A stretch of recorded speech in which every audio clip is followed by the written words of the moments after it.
Hello guys, welcome to another session. In this session, we are going to discuss about Numpy array operations. So let's jump into the Jupyter notebook where we will understand all those operations which we can do on Numpy array. So we are into the Jupyter notebook. Now let's start with creation of new axis. That means how we can create a new dimension on Numpy array. And we can achieve this with the help of np.newAxis. So we can tell that there is a method which we use that is called np.newAxis. This we will use to create new dimension of size 1. So here first let's import it. Import numpy as np. Now next we will create a list. For example, we are going to tell that list1 equal to, and we will provide some value over here, 1, 2, 3, 4.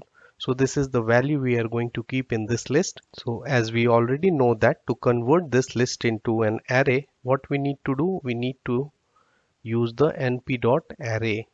Here we will specify numpy array equal to np.array, and within that I will pass the list1 shift enter. Now to check the type, what we will use type method, and over here we will specify numpy array shift enter. Then you will find that it is a numpy nd array and list1 is the list. So that also you can check it, type, and here you need to specify list1 shift enter, then it will return as a list. This we all know about it. Now suppose if you want to get the shape of this array, so how do you check? So you need to specify numpy underscore add dot shape, then it will return us this shape. Now suppose if our requirement is to convert this as a row vector, so how we can do it? Then how we can do that? So to do it, what we need to do, we need to use something called np.newAxis. So let's create the row vector and then we will check the shape. So row vector, and what we need to do here, we need to specify the numpy dot add square bracket, and we need to specify colon over here and comma, and then here we need to specify np.newAxis. So that means we are telling that we want to create an axis over here of dimension size 1. So let's put shift enter, press shift enter, and now check the shape, what shape we got for row vector. So if we will do row vector dot shape, then you will see that it has created a new dimension, and that is row vector. So let's print both of the array, one is numpy array as well as row vector, and let's find is there any difference. So let's print numpy array, shift enter, and now let's print row vector. So let's look into the difference. Then you will find that it has created each element as a row. So this is about row vector. Now suppose if you want to create a column vector so that each element of this particular array is represented as column vector. So how we can do that? We will use the same syntax, but this time what we are going to do, we will change the position of np.newAxis. I will call it as call vector, and this should, we will remove this one and it should come over here. If you will come, and then over here you need to specify comma and then colon, shift enter. Now let's check the shape of this column vector dot shape. Now this time you will find that we have one row and 4 column. Earlier what we were having, 4 rows and 1 column. So now let's print it. Let's look into the difference. So over here if you are going to print, then it will give us this output. Shift enter. Now you will see here we have 4 column 1, column 2, column 3 and column 4, and over here we are having 4 rows. So this is about new dimension creation within numpy array. Now next we will look into reshape.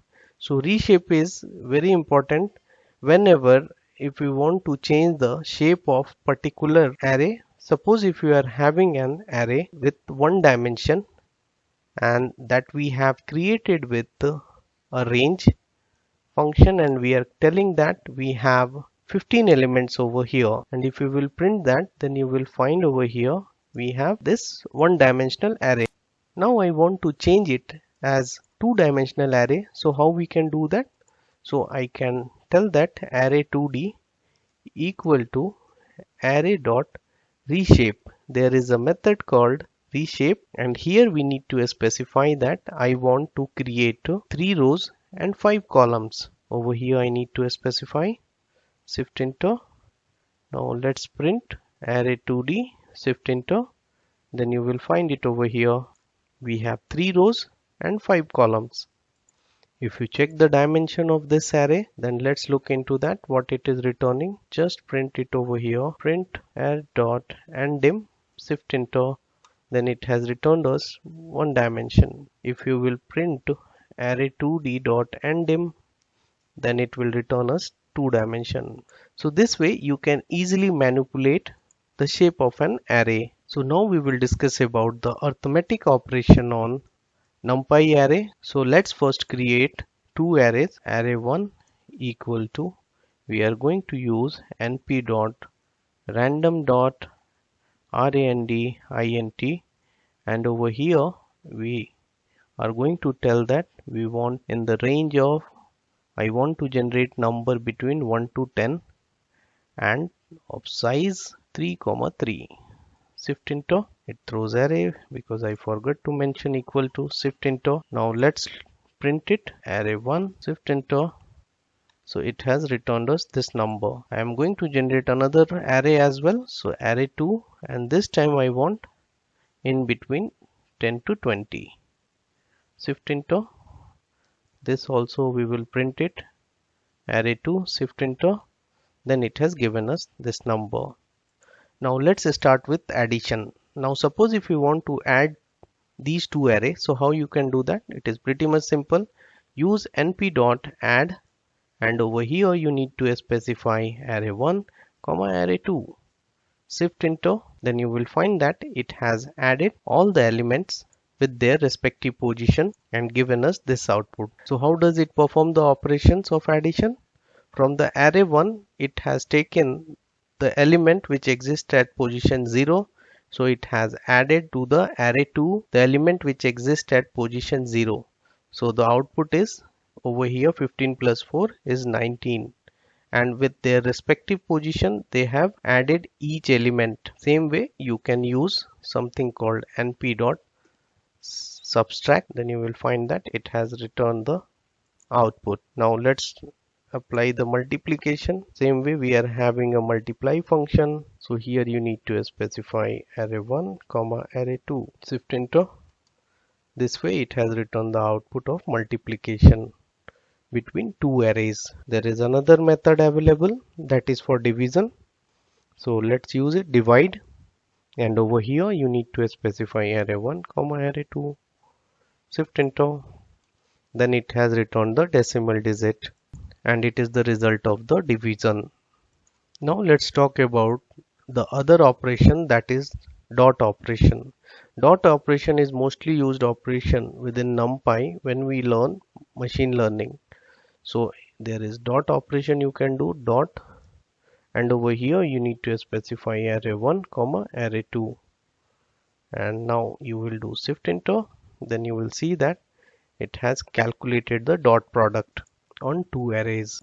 So this is about arithmetic operation. You can also evaluate the expressions on array. So let's look into that. Suppose that if you are having an expression x1, that is our one array, x2 minus 5 multiplied by x2 plus 30.